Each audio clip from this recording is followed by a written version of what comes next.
الحمد لله رب العالمين والصلاة والسلام على خاتم النبيين اما بعد فاعوذ بالله من الشیطان الرجیم بسم اللہ الرحمن الرحیم۔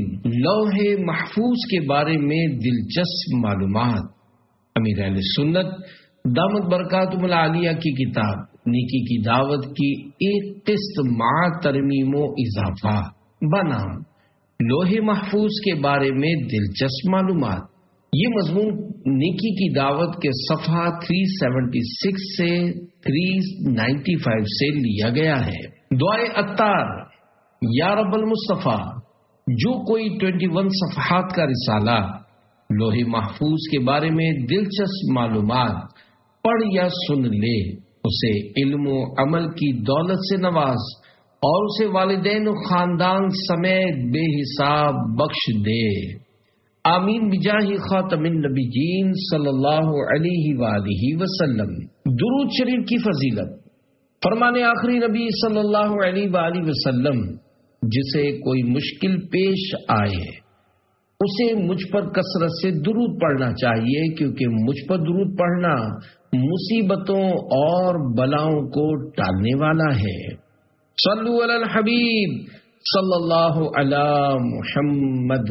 پیارے پیارے اسلامی بھائیوں، ہوش سنبھالنے کے بعد تقریباً ہر مسلمان لوح محفوظ کا نام سن لیتا ہے، لیکن سب کو لوح محفوظ کے بارے میں معلومات بھی ہوں یہ ضروری نہیں۔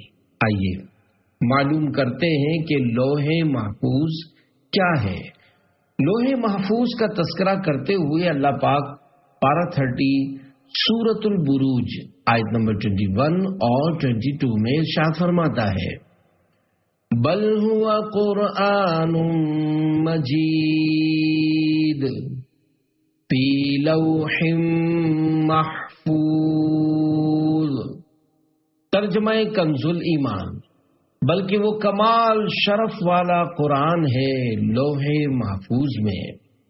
حضرت علامہ محمد بن احمد انصاری قرطبی رحمۃ اللہ علیہ تفسیر قرطبی جلد 10 صفحہ 210 جلد 10 صفحہ 210 پر ان آیات کے تحت لکھتے ہیں، یعنی قرآن کریم ایک لوح میں لکھا گیا ہے جو شیاطین کی پہنچ سے دور اللہ پاک کے پاس محفوظ ہے۔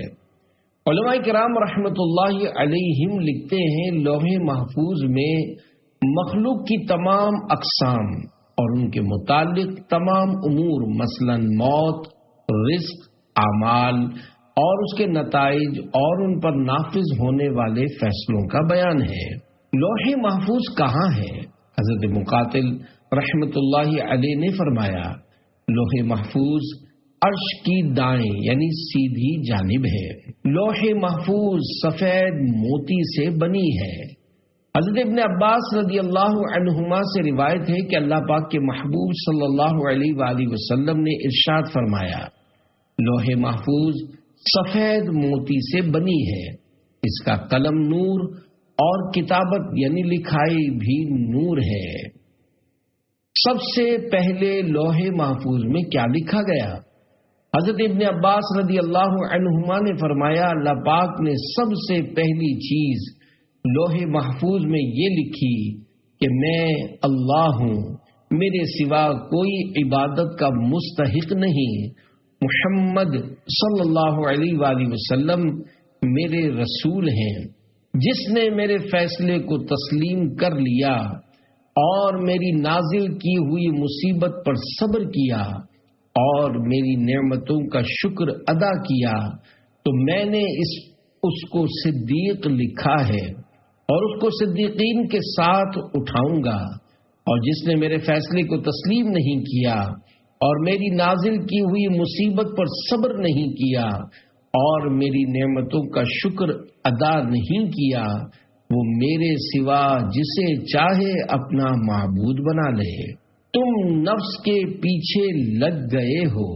حجاج بن یوسف نے حضرت محمد بن حنفیہ رحمت اللہ علیہ کو دھمکی آمیز مکتوب بھیجا، تو آپ رحمت اللہ علیہ نے جواب میں لکھا، مجھ تک یہ روایت پہنچی ہے کہ اللہ پاک ہر روز لوح محفوظ میں 360 مرتبہ نظر فرماتا ہے، وہ عزت اور ذلت دیتا ہے، تنگی اور فراخی یعنی کشادگی فرماتا ہے، اور وہ جو چاہے کرتا ہے۔ شاید ان نظروں میں سے ایک نظر نے تمہیں تمہارے نفس کے ساتھ ایسا مشغول کر دیا ہے کہ تم اس سے فراغت ہی نہیں پاتے۔ قیامت تک ہونے والی ہر بات لوح محفوظ میں لکھی ہوئی ہے۔ حضرت ابن عباس رضی اللہ عنہما نے فرمایا، اللہ پاک نے لوح محفوظ کو پیدا فرمایا، اس کی لمبائی 100 سال کی مسافت یعنی دوری تھی۔ پھر اس نے مخلوق کو پیدا کرنے سے پہلے قلم کو فرمایا، تو میری مخلوق کے بارے میں میرا علم لکھ دے۔ پس اس نے قیامت تک ہونے والا سب کچھ لکھ دیا۔ لا الہ الا اللہ کی گواہی دینے والا داخل جنت ہوگا۔ حضرت انس رضی اللہ عنہ سے روایت ہے کہ اللہ پاک کے محبوب صلی اللہ علیہ وآلہ وسلم نے فرمایا، بے شک اللہ پاک نے لوح محفوظ میں لکھا، انی انا اللہ لا الہ الا انا، بلا شبہ میں اللہ ہوں اور میرے سوا کوئی معبود نہیں۔ میں نے 310 سے کچھ زائد قسموں کی مخلوق پیدا فرمائی، ان میں سے جس مخلوق نے بھی یہ شہادت دی لا الہ الا اللہ، وہ جنت میں داخل ہوگی۔ جنت کا حقدار کون؟ حضرت ابن عباس رضی اللہ عنہما نے فرمایا، لوح محفوظ پر لکھا ہے، اللہ پاک کے سوا کوئی معبود نہیں، اس کا دین اسلام ہے، اور محمد صلی اللہ علیہ وآلہ وسلم اس کے خاص بندے اور رسول ہیں۔ جو اس پر ایمان لایا اور اس کا وعدہ سچا کیا اور اس کے رسولوں کی اتباع یعنی پیروی کی تو اللہ پاک اسے جنت میں داخل فرمائے گا۔ عجب نہیں کہ لکھا لوح کا نظر آئے، جو نقش پا کا لگاؤں غبار آنکھوں میں۔ صلو علی الحبیب صلی اللہ علی محمد۔ بیٹا پیدا ہونے کی بشارت۔ حضرت شاہ ولی اللہ محدث دہلوی رحمۃ اللہ علیہ فرماتے ہیں کہ میرے والد ماجد حضرت شاہ عبد الرحیم رحمۃ اللہ علیہ فرماتے ہیں کہ میں ایک بار حضرت خواجہ قطب الدین بختیار کاکی رحمۃ اللہ علیہ کے مزار منور کی زیارت کے لیے گیا۔ ان کی روح مبارک ظاہر ہوئی اور فرمایا، تمہارے یہاں فرزند پیدا ہوگا، اس کا نام قطب الدین احمد رکھنا۔ چونکہ زوجہ بڑھاپے کو پہنچ گئی تھی، اس لیے میں نے خیال کیا شاید اس ارشاد سے مراد بیٹے کا بیٹا یعنی پوتا ہوگا۔ حضرت خواجہ قطب الدین بختیار کاکی رحمت اللہ علیہ میرے اس دلی خیال پر فوراً مطلع ہو گئے اور فرمایا، میری یہ مراد نہیں ہے بلکہ وہ فرزند تمہاری صلب یعنی پیٹھ سے ہوگا۔ شاہ ولی اللہ صاحب رحمت اللہ علیہ مزید فرماتے ہیں، والد ماجد رحمت اللہ علیہ نے ایک مدت کے بعد دوسری خاتون سے عقد یعنی نکاح فرمایا تو یہ کاتب الحروف فقیر ولی اللہ پیدا ہوا۔ شروع میں یہ واقعہ یاد نہ رہا تو ولی اللہ نام رکھ دیا اور کچھ عرصے کے بعد یاد آیا تو دوسرا نام حضرت خواجہ قطب الدین بختیار کاکی رحمت اللہ علیہ کے فرمان کے مطابق قطب الدین احمد رکھا۔ اللہ پاک کی ان پر رحمت ہو اور ان کے صدقے ہماری بے حساب مغفرت ہو، آمین بجاہ خاتم النبیین صلی اللہ علیہ وآلہ وسلم۔ پہلے خیال پر کیوں نہ نکلے؟ اللہ پاک کی عطا سے حضرت شیخ جنید بغدادی رحمت اللہ علیہ بھی دلوں کے حال جان لیتے تھے۔ چنانچہ حضرت خیر النساج رحمت اللہ علیہ فرماتے ہیں، میں اپنے گھر میں تھا کہ دل میں خیال آیا کہ حضرت شیخ جنید بغدادی رحمت اللہ علیہ دروازے پر تشریف لائے ہیں، مگر میں نے توجہ ہٹا دی، مگر پھر دوبارہ اور سہ بارہ یعنی تیسری بار یہی خیال آیا، نکلا تو واقعی آپ رحمت اللہ علیہ دروازے پر تھے۔ مجھ سے فرمایا پہلے خیال پر کیوں نہ نکلے؟ سبحان اللہ! دیکھا آپ نے، حضرت شیخ جنید بغدادی رحمت اللہ علیہ نے غیب کی خبر ارشاد فرما دی کہ پہلی بار خیال آتے ہی کیوں نہ نکلے۔ جب اولیاء کے علم غیب کا یہ حال ہے تو میٹھے میٹھے مصطفیٰ صلی اللہ علیہ وآلہ وسلم کے علم غیب کا کیا مقام ہوگا؟ حضرت امام بوصیری رحمت اللہ علیہ اپنے مشہور زمانہ قصیدہ بردہ شریف میں عرض کرتے ہیں، فَإِنَّ مِن جُودِكَ الدُّنْيَا وَضَرَّتَهَا وَمِنْ عُلُومِكَ عِلْمَ اللَّوْحِ وَالْقَلَمِ، یعنی یا رسول اللہ، دنیا و آخرت دونوں حضور کے وجود و بخشش میں سے ایک حصہ ہے، اور لوح و قلم کا علم جس میں تمام ما کان و ما یکون، یعنی جو ہوا اور ہوگا سب لکھا ہے، آپ کے علوم کا ایک حصہ ہے۔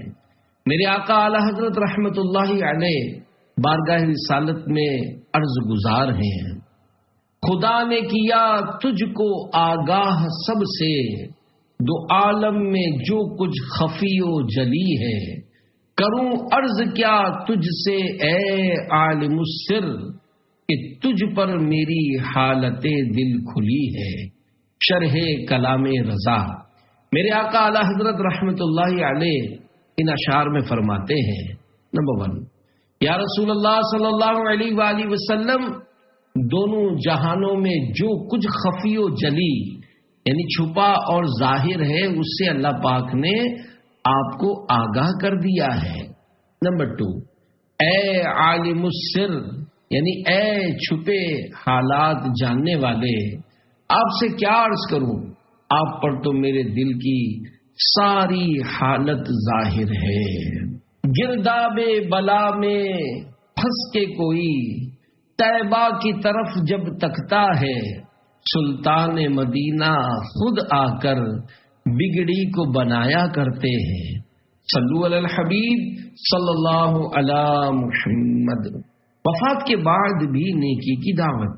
سلیمان عمری رحمت اللہ علیہ کہتے ہیں کہ میں نے حضرت ابو جعفر قاری رحمت اللہ علیہ کو بعد وفات خواب میں دیکھا، فرما رہے تھے میرے بھائیوں کو میرا سلام پہنچا دینا اور کہہ دینا کہ میرے رب نے مجھ کو مقام شہداء عطا فرمایا ہے اور اپنی طرف سے رزق عنایت کیا ہے، اور ابو حازم کو میری طرف سے سلام کہہ دینا اور کہنا کہ ہوش کر اور سمجھداری سے کام لے، کیونکہ اللہ پاک اور اس کے فرشتے تیری رات کی مجلسوں کو دیکھتے ہیں۔ 1000 رکعت نماز سے افضل۔ پیارے پیارے اسلامی بھائیوں، اس واقعے سے معلوم ہوا کہ حضرت ابو جعفر قاری رحمت اللہ علیہ کو اپنی وفات کے بعد ابو حازم کی صحبتوں کی بھی معلومات تھی، اور بظاہر ایسا لگتا ہے کہ ابو حازم رات بری صحبتوں میں بیٹھتے ہوں گے، اس لیے سلام و پیام کے ذریعے بری بیٹھکوں سے خبردار کرتے ہوئے انہیں نیکی کی دعوت پیش کی۔ بری صحبت سے ہم بھی سبھی کو بچنا چاہیے کہ اس سے اچھا خاصا نیک انسان بھی بگڑ جاتا ہے۔ ہمیشہ نیک بندوں اور عاشقان رسول کی صحبت اختیار کرنی چاہیے۔ حجت الاسلام حضرت امام ابو حامد محمد بن محمد غزالی رحمت اللہ علیہ کیمیاء سعادت میں فرماتے ہیں، ایسے انسان کو تلاش کر جس کی صحبت اور باتوں سے دنیا کی رغبت کم اور آخرت کی طرف طبیعت مائل ہو۔ جس آدمی کی باتوں میں ایسی تاثیر نہ ہو اس کی صحبت کو علمی مجلس نہیں کہا جائے گا۔ منقول ہے علمی مجالس میں حاضر ہونا 1000 رکعت نوافل پڑھنے سے زیادہ افضل ہے۔ حضرت مولانا روم رحمت اللہ علیہ مثنوی شریف میں فرماتے ہیں، یک زمانہ صحبت با اولیاء بہتر از 100 سالہ طاعت بیریا۔ تھوڑی سی دیر کی اولیاء کی صحبت 100 سالہ بیریا یعنی خالص عبادت سے بہتر ہے۔ چوہے اور مینڈک کی دوستی۔ عارف باللہ حضرت مولانا روم رحمت اللہ علیہ بری صحبت کا نقصان سمجھاتے ہوئے فرماتے ہیں، اتفاقاً ایک ندی کے کنارے پر ایک چوہے کی مینڈک سے ملاقات ہو گئی اور دونوں میں دوستی ہو گئی۔ چوہے نے کہا کہ کبھی ملنے کو دل چاہے تو آپ پانی کے گہرائی میں ہوتے ہیں جہاں آواز بھی نہیں پہنچ سکتی، تو پھر آپ کو اطلاع کس طرح ہو؟ آخر طے یہ پایا کہ ایک تاگا یعنی دھاگا چوہے کے پاؤں میں اور اس کا دوسرا سرا مینڈک کے پاؤں میں باندھ دیا جائے، وقت ضرورت اطلاع کی ترکیب ہو جائے گی۔ چنانچہ ایسا ہی کیا گیا۔ ایک دن اچانک کوے نے چوہے پر جھپٹا مارا اور اس کو منہ میں لے کر اڑا تو مینڈک بھی دھاگے میں بندھا ہونے کے سبب اس کے ساتھ کھچا کھچا ہوا میں چلا جا رہا تھا۔ مینڈک نے کہا کہ یہ چوہے جیسے ناجنس یعنی نالائق سے دوستی کی سزا ہے۔ معلوم ہوا ناجنسوں یعنی نالائقوں اور بری بری صحبتوں کے سبب بہت آفات پہنچتی ہے۔ اے فغاں از یار ناجنس اے فغاں، ہم نشین نیک جوعد اے مہاں، فریاد ہے ناجنس یعنی نالائق دوست سے فریاد ہے، اے دوستو نیک ساتھی تلاش کرو۔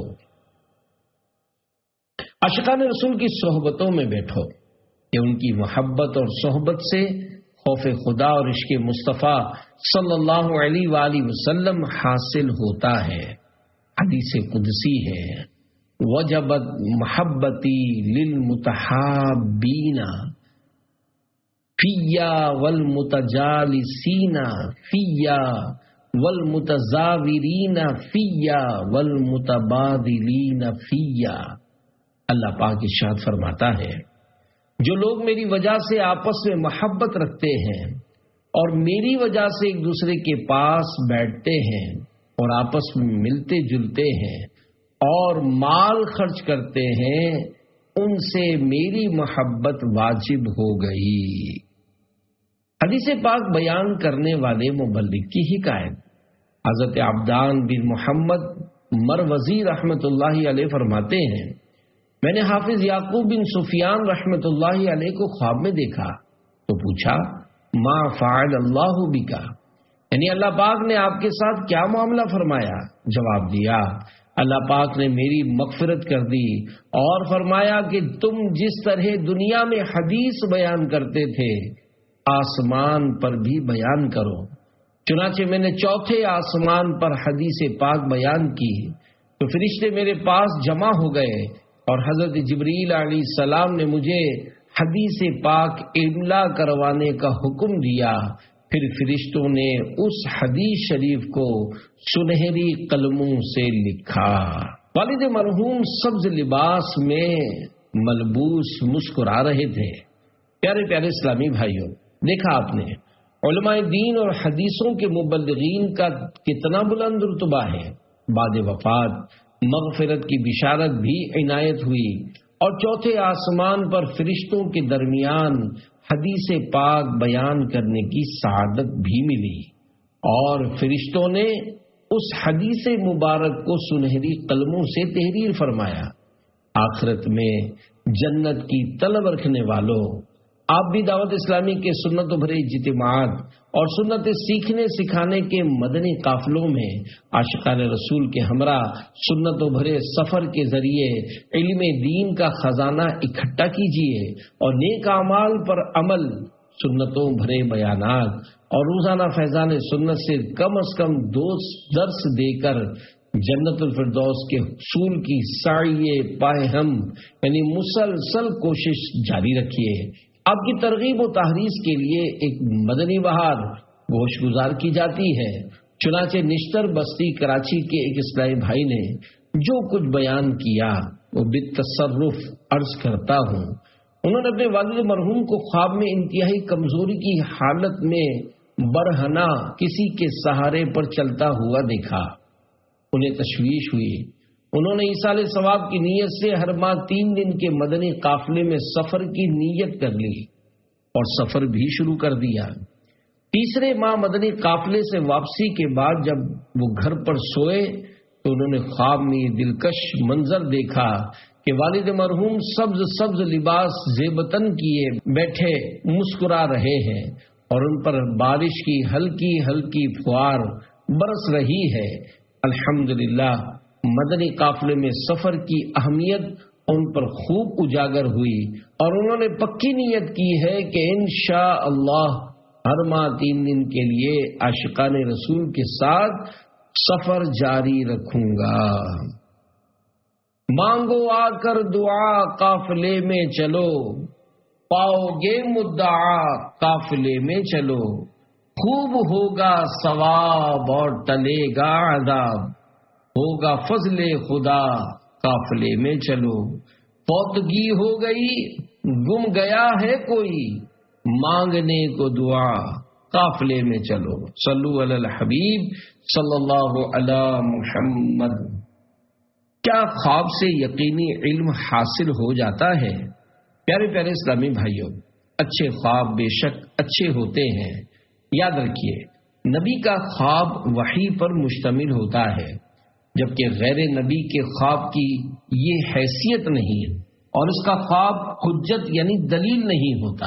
مثلا آپ نے خواب میں بارگاہ رسالت سے یہ بشارت سنی ہے کہ آپ جنتی ہیں، اس سے قطعی جنتی ہونا مراد نہیں لیا جائے گا، کیونکہ معاملہ خواب کا ہے۔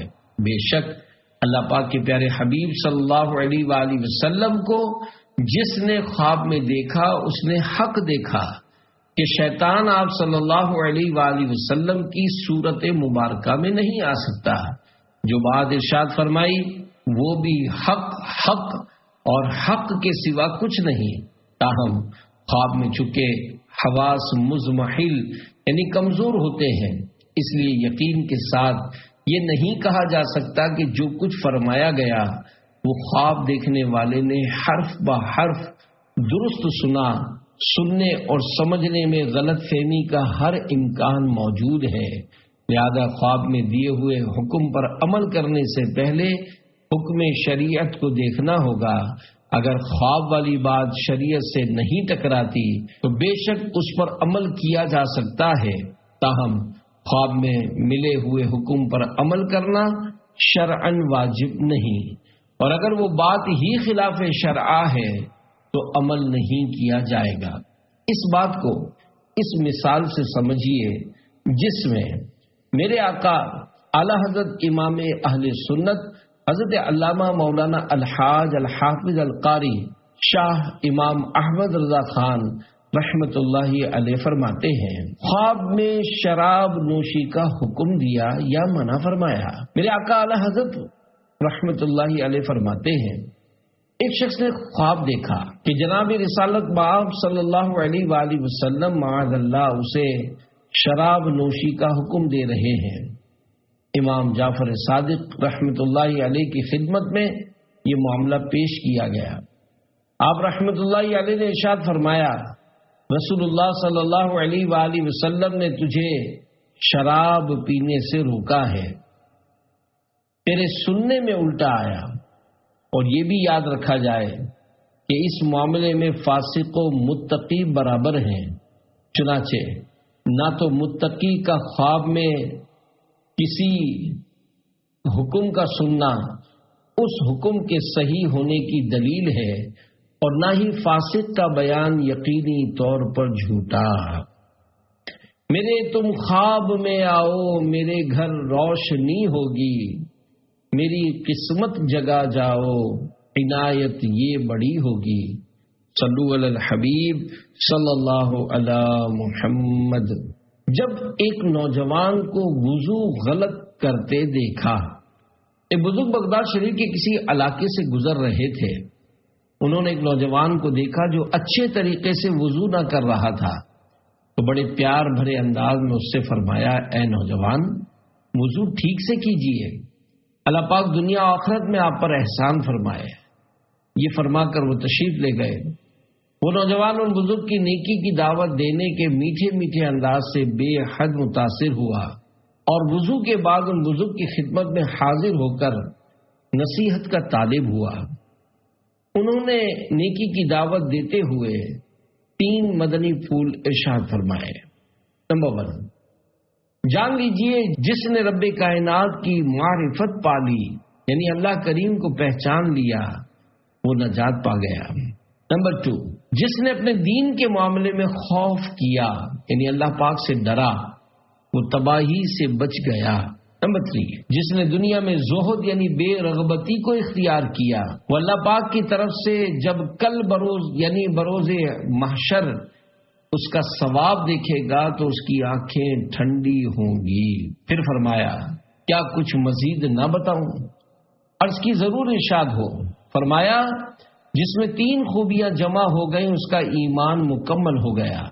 نمبر 1، جو نیکی کا حکم دے اور خود بھی اس پر عمل کرے۔ نمبر 2، جو برائی سے منع کرے اور خود بھی اس سے باز رہے۔ اور نمبر 3، جو حدود الہی کی حفاظت کرے، یعنی شرعی احکامات بجا لائے اور شرعی ممنوعات سے خود کو بچائے۔ پھر فرمایا، کیا کچھ اور بھی بتاؤں؟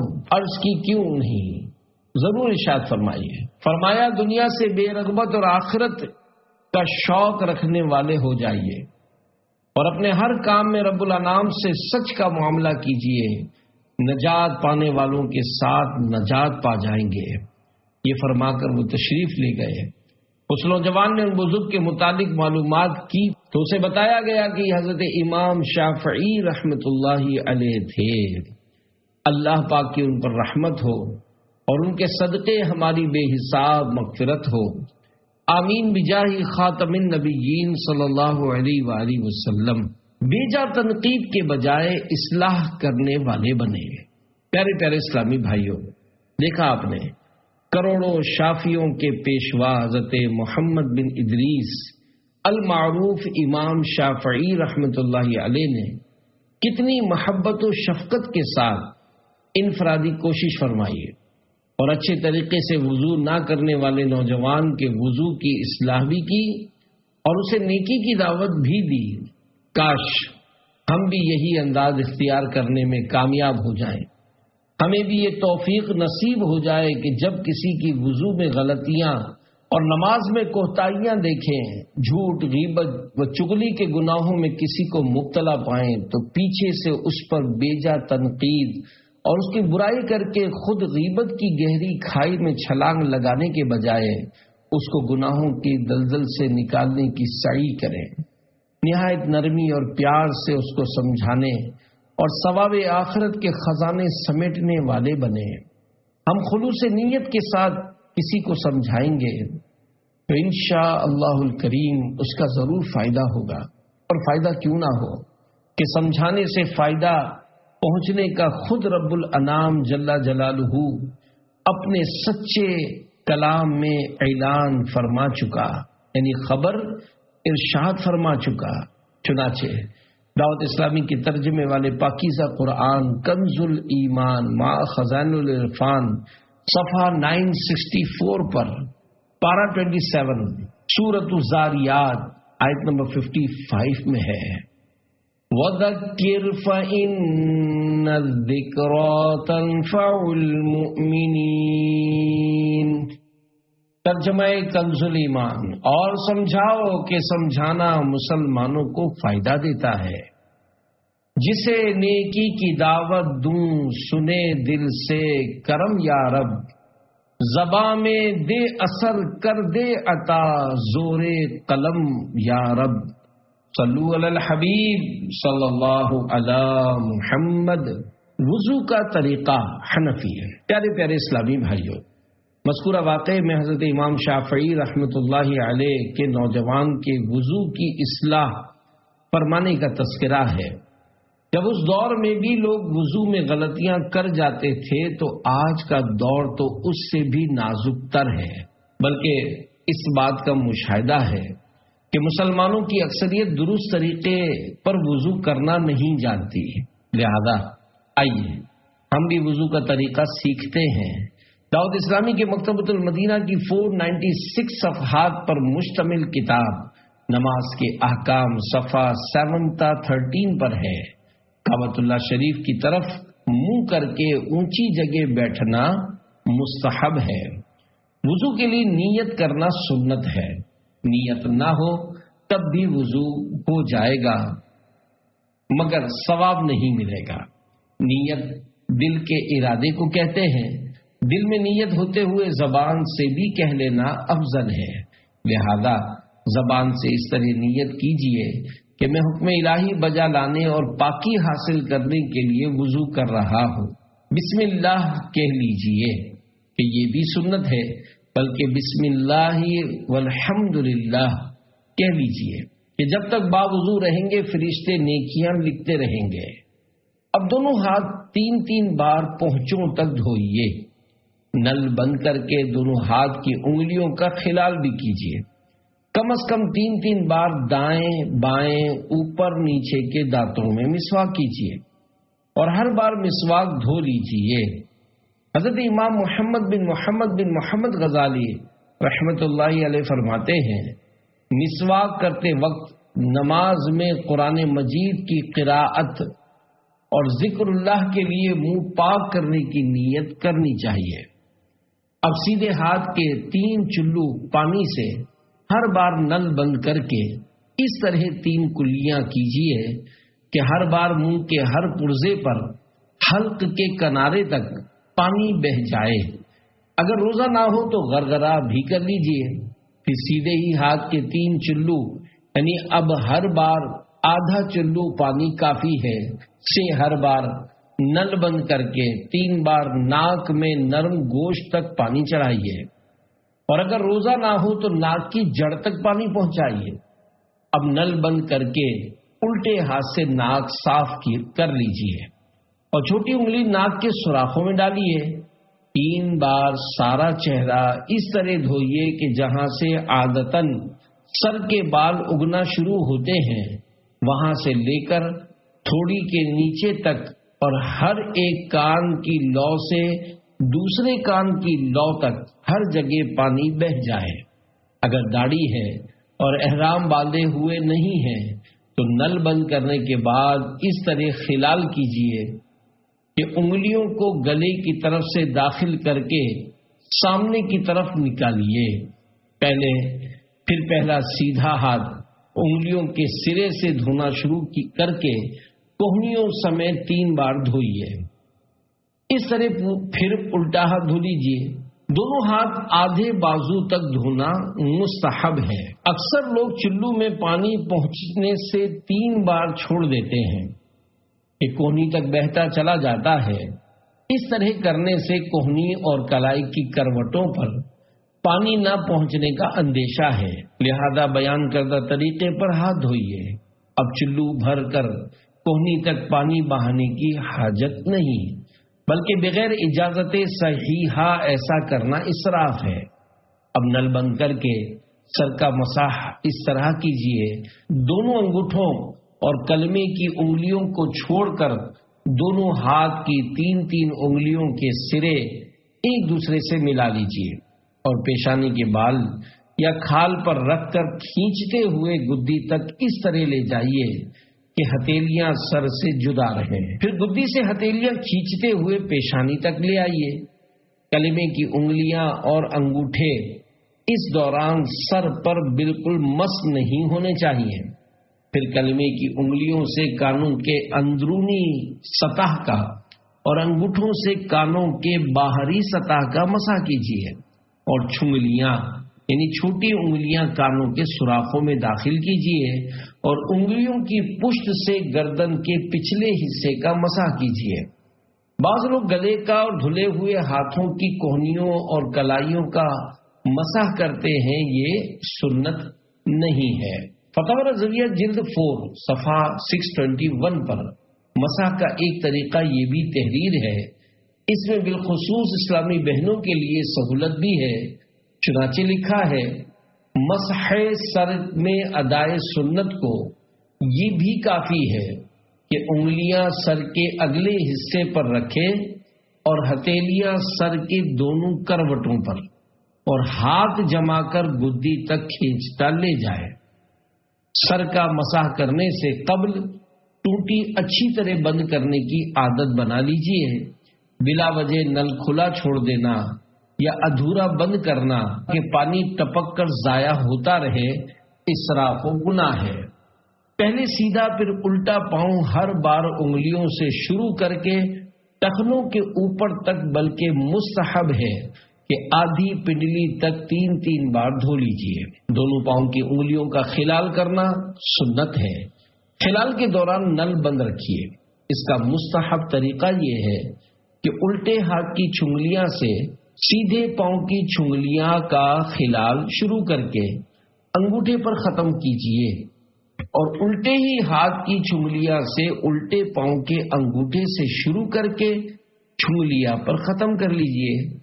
حضرت امام محمد بن محمد غزالی رحمت اللہ علیہ فرماتے ہیں، ہر عضو دھوتے وقت یہ امید کرتا رہے کہ میرے اس عضو کے گناہ نکل رہے ہیں۔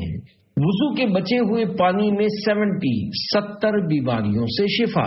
لوٹے وغیرہ سے وضو کرنے کے بعد بچا ہوا پانی کھڑے ہو کر پینا سنت بھی ہے اور شفا بھی۔ چنانچہ میرے آقا اعلی حضرت امام اہل سنت مولانا شاہ امام احمد رضا خان رحمت اللہ علیہ فتاوی رضویہ مخرجہ جلد 4 صفحہ 575 تا 576 پر فرماتے ہیں، بقیہ وضو یعنی وضو کے بچے ہوئے پانی کے لیے شرعاً عظمت و احترام ہے، اور نبی صلی اللہ علیہ وآلہ وسلم سے ثابت کہ حضور نے وضو فرما کر بقیہ آب یعنی بچے ہوئے پانی کو کھڑے ہو کر نوش فرمایا، اور ایک حدیث میں روایت کیا گیا کہ اس کا پینا 70 مرض سے شفا ہے۔ تو وہ ان امور میں آب زمزم سے مشابہت رکھتا ہے۔ ایسے یعنی وضو کے بچے ہوئے پانی سے استنجا مناسب نہیں۔ تنویر کے آداب وضو میں ہے، وضو کے بعد وضو کا پسماندہ یعنی بچا ہوا پانی قبلہ رخ کھڑے ہو کر پیے۔ علامہ عبد الغنی نابلسی رحمت اللہ علیہ فرماتے ہیں، میں نے تجربہ کیا ہے کہ جب میں بیمار ہوتا ہوں تو وضو کے بقیہ پانی سے شفا حاصل ہو جاتی ہے۔ نبی صادق صلی اللہ علیہ وآلہ وسلم کے اس صحیح طب نبوی میں پائے جانے والے ارشاد گرامی پر اعتماد کرتے ہوئے میں نے یہ طریقہ اختیار کیا ہے۔ واللہ سبحانہ وتعالی عالم بالصواب۔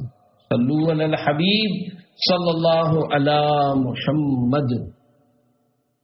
جنت کے 8 دروازے کھل جاتے ہیں۔ حدیث پاک میں ہے، جس نے اچھی طرح وضو کیا اور پھر آسمان کی طرف نگاہ اٹھائی اور کلمہ شہادت پڑھا، اس کے لیے جنت کے 8 دروازے کھول دیے جاتے ہیں، جس سے چاہے اندر داخل ہو۔ نظر کبھی کمزور نہ ہو، جو وضو کے بعد آسمان کی طرف دیکھ کر سورہ انا انزلناہ پڑھ لیا کرے، انشاءاللہ اس کی نظر کبھی کمزور نہ ہوگی۔ وضو کے بعد 3 بار سورہ قدر پڑھنے کے فضائل۔ حدیث مبارک میں ہے، جو وضو کے بعد 1 مرتبہ سورہ قدر پڑھے تو وہ صدیقین میں سے ہے، اور جو 2 مرتبہ پڑھے تو شہداء میں شمار کیا جائے، اور جو 3 مرتبہ پڑھے گا تو اللہ پاک میدان محشر میں اسے اپنے انبیاء کے ساتھ رکھے گا۔ وضو کے بعد پڑھنے کی دعا، اول و آخر درود شریف۔ جو وضو کرنے کے بعد یہ کلمات پڑھے، سبحانک اللہم و بحمدک اشہد ان لا الہ الا انت استغفرک و اتوب الیک۔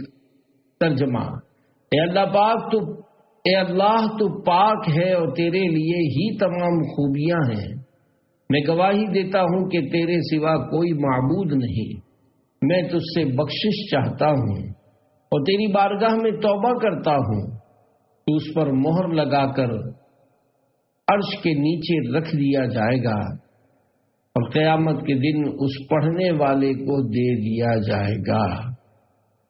وضو کے بعد یہ دعا بھی پڑھ لیجئے، اول و آخر درود شریف، اللہم اجعلنی من التوابین واجعلنی من المتطہرین۔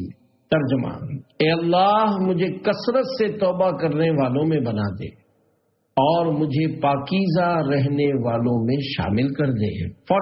40 مدنی پھولوں کا رضوی گلدستہ۔ میرے آقا اعلی حضرت امام اہل سنت مولانا شاہ امام احمد رضا خان رحمت اللہ علیہ کے وضو وغیرہ کے متعلق عنایت کردہ متفرق یعنی جدا جدا رنگ برنگے خوش نما 40 مدنی پھولوں کا رضوی گلدستہ قبول فرمائیے۔ آپ کی معلومات کو انشاءاللہ مدینے کے 12 چاند لگ جائیں گے۔ یہ تمام مدنی پھول فتاوی رضویہ مخرجہ جلد 4 کے آخر میں دیے ہوئے فوائد جلیلیہ صفحہ 613 تا 746 سے لیے گئے ہیں۔ وضو میں آنکھیں زور سے بند نہ کرے مگر وضو ہو جائے گا۔ اگر لب یعنی ہونٹ خوب زور سے بند کر کے وضو کیا اور کلی نہ کی وضو نہ ہوگا۔ وضو کا پانی روز قیامت نیکیوں کے پلے میں رکھا جائے گا، مگر یاد رہے ضرورت سے زیادہ پانی گرانا اسراف ہے۔ مسواک موجود ہو تو انگلی سے دانت مانجنا ادائے سنت و حصول ثواب، اور عورتوں کے لیے مسواک موجود ہو جب بھی مسی کافی ہے۔ انگوٹھی ڈھیلی ہو تو وضو میں اسے پھرا کر پانی ڈالنا سنت ہے، اور تنگ ہو تو بے جنبش لیے پانی نہ پہنچے تو فرض۔ یہی حکم بالی یعنی کان کے زیور وغیرہ کا ہے۔ اعضاء کا مل مل کر دھونا وضو اور غسل دونوں میں سنت ہے۔ اعضاء وضو دھونے میں حد شرعی سے اتنی خفیف تحریر یعنی ہر طرف سے معمولی سا بڑھانا جس سے حد شرعی تک استیعاب یعنی مکمل ہونے میں شبہ رہے واجب ہے۔ وضو میں کلی یا ناک میں پانی ڈالنے کا ترک مکروہ ہے، اور اس کی عادت ڈالے تو گناہگار ہوگا۔ یہ مسئلہ وہ لوگ خوب یاد رکھیں جو کلیاں ایسی نہیں کرتے کہ حلق تک ہر چیز کو دھوئیں، اور وہ پانی جن کی ناک کو فقط چھو جاتا ہے سونگھ کر اوپر نہیں چڑھاتے، یہ سب لوگ گناہگار ہیں۔ اور غسل میں تو ایسا نہ ہو تو سرے سے نہ غسل ہوگا نہ نماز۔ وضو میں ہر عضو کا پورا 3 بار دھونا سنت مؤکدہ ہے، ترک کی عادت سے گناہگار ہوگا۔ وضو میں جلدی نہ چاہیے بلکہ درنگ یعنی اطمینان و احتیاط سے کام کرے۔ عوام میں جو مشہور ہے کہ وضو نوجوانوں کا سا نماز بوڑھوں کی سی، یہ وضو کے بارے میں غلط ہے۔ منہ دھونے میں نہ گالوں پر ڈاکے ڈالے، نہ آنکھ پر، نہ زورے پیشانی پر۔ یہ سب افعال جہال یعنی جاہلوں کے ہیں، بلکہ با آہستگی بالائی پیشانی یعنی پیشانی کے اوپر سے ڈالے کہ تھوڑی سے نیچے تک بہتا آئے۔ وضو میں منہ سے گرتا ہوا پانی مثلاً کلائی پر لیا اور کلائی پر بہا لیا، یعنی منہ دھونے میں منہ سے گرنے والے پانی سے ہاتھ کی کلائی نہیں دھو سکتے کہ اس سے وضو نہ ہوگا۔ اور غسل میں معاملہ جدا ہے، مثلاً سر کا پانی پاؤں تک جہاں جہاں گزرے گا پاک کرتا جائے گا، وہاں نئے پانی کی ضرورت نہیں۔ آدمی وضو کرنے بیٹھا پھر کسی مانع یعنی رکاوٹ کے سبب تمام یعنی مکمل نہ کر سکا تو جتنے افعال کیے ان پر ثواب پائے گا اگرچہ وضو نہ ہوا۔ جس نے خود ہی قصد یعنی ارادہ کیا کہ آدھا وضو کرے گا وہ ان افعال پر ثواب نہ پائے گا۔ یوں ہی جو وضو کرنے بیٹھا اور بلا عذر ناقص یعنی ادھورا چھوڑ دیا، وہ بھی جتنے افعال بجا لایا ان پر مستحق ثواب نہ ہونا چاہیے۔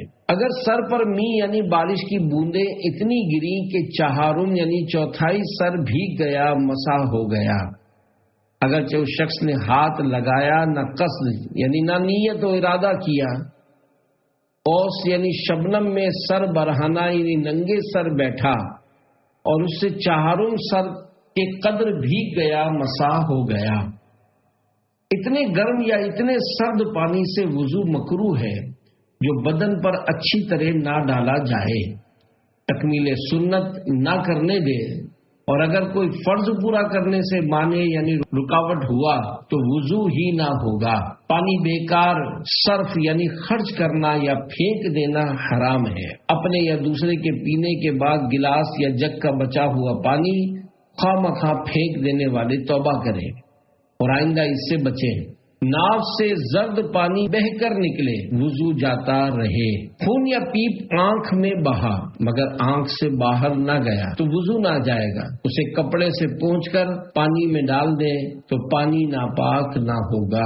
زخم پر پٹی بندھی ہے، اس میں خون وغیرہ لگ گیا، اگر اس قابل تھا کہ بندش نہ ہوتی تو بہہ جاتا تو وضو گیا ورنہ نہیں، نہ پٹی ناپاک۔ قطرہ آیا یا خون وغیرہ ذکر یعنی عضو تناسل کے اندر بہا، جب تک اس کے سوراخ سے باہر نہ آئے وضو نہ جائے گا۔ پیشاب کا صرف سوراخ کے منہ پر چمکنا وضو توڑنے کے لیے کافی ہے۔ نابالغ نہ کبھی بے وضو ہو نہ جنب یعنی بے غسلہ، یعنی نابالغان کو وضو و غسل کا حکم عادت ڈالنے اور آداب سکھانے کے لیے ہے، ورنہ کسی حدث یعنی وضو توڑنے والے عمل سے ان کا وضو نہیں جاتا، نہ جماع سے ان پر غسل فرض ہو۔ باوضو نے ماں باپ کے کپڑے یا ان کے کھانے کے لیے پھل یا مسجد کا فرش ثواب کے لیے دھویا، پانی مستعمل نہ ہوگا، اگرچہ یہ افعال قربت یعنی رضائے الہی کے ہیں۔ نابالغ ہاتھ یا بدن کا کوئی جزو اگرچہ بے وضو ہو پانی میں ڈالنے سے قابل وضو رہے گا۔ بدن ستھرا رکھنا، میل دور کرنا شرع میں مطلوب ہے کہ اسلام کی بنا یعنی بنیاد ستھرائی یعنی پاکیزگی اور صفائی پر ہے۔ اس نیت سے باوضو نے بدن دھویا تو قربت یعنی کار ثواب بے شک ہے، مگر پانی مستعمل نہ ہو۔ مستعمل پانی پاک ہے، اس سے کپڑا دھو سکتے ہیں، مگر اس سے وضو نہیں ہو سکتا، اور اس کا پینا یا اس سے آٹا گوندھنا مکروہ تنزیہی ہے۔ پرایا پانی بے اجازت لے گیا، اگرچہ زبردستی یا چرا کر، اس سے وضو ہو جائے گا مگر حرام ہے۔ البتہ کسی کے مملوک یعنی ملکیت کے کنویں سے اس کی ممانعت پر بھی پانی بھر لیا، اس کا استعمال جائز ہے۔ جس پانی میں مائع مستعمل کی دھار پہنچی یا واضح قطرے گرے اس سے وضو نہ کرنا بہتر۔ جاڑے میں وضو کرنے سے سردی بہت معلوم ہوگی، اس کی تکلیف ہوگی، مگر کسی مرض کا اندیشہ نہیں تو تیمم کی اجازت نہیں۔ شیطان کے تھوک اور پھونک سے نماز میں قطرے اور ریح کا شبہ ہو جاتا ہے۔ حکم ہے کہ جب تک ایسا یقین نہ ہو جس پر قسم کھا سکے اس وسوسے پر لحاظ نہ کرے۔ شیطان کہے کہ تیرا وضو جاتا رہا تو دل میں جواب دے رہے کہ خبیث تو جھوٹا ہے، اور اپنی نماز میں مشغول رہے۔ مسجد کو ہر گھن کی چیز سے بچانا واجب ہے، اگرچہ پاک ہو، جیسے لعاب دہن، منہ کی رال، تھوک، بلغم، آب بینی یعنی مثلا ریٹ یا ناک سے نزلے کا بہنے والا پانی آب وضو۔ تنبیہ: بعض لوگ کے وضو کے بعد اپنے منہ اور ہاتھوں سے پانی پہنچ کر مسجد میں ہاتھ جھاڑتے ہیں، یہ محض حرام اور ناجائز ہے۔ پانی میں پیشاب کرنا مطلقاً مکروہ ہے، اگرچہ دریا میں ہو۔ جہاں کوئی نجاست پڑی ہو تلاوت مکروہ ہے۔ پانی ضائع کرنا حرام ہے، مال ضائع کرنا حرام ہے۔ زمزم شریف سے غسل و وضو بلا کراہت جائز ہے، اور پیشاب وغیرہ کر کے ڈھیلے سے خشک کر لینے کے بعد آب زمزم سے استنجا مکروہ، اور نجاست دھونا مثلا پیشاب کے بعد ٹشو پیپر وغیرہ سے سکھائے بغیر گناہ۔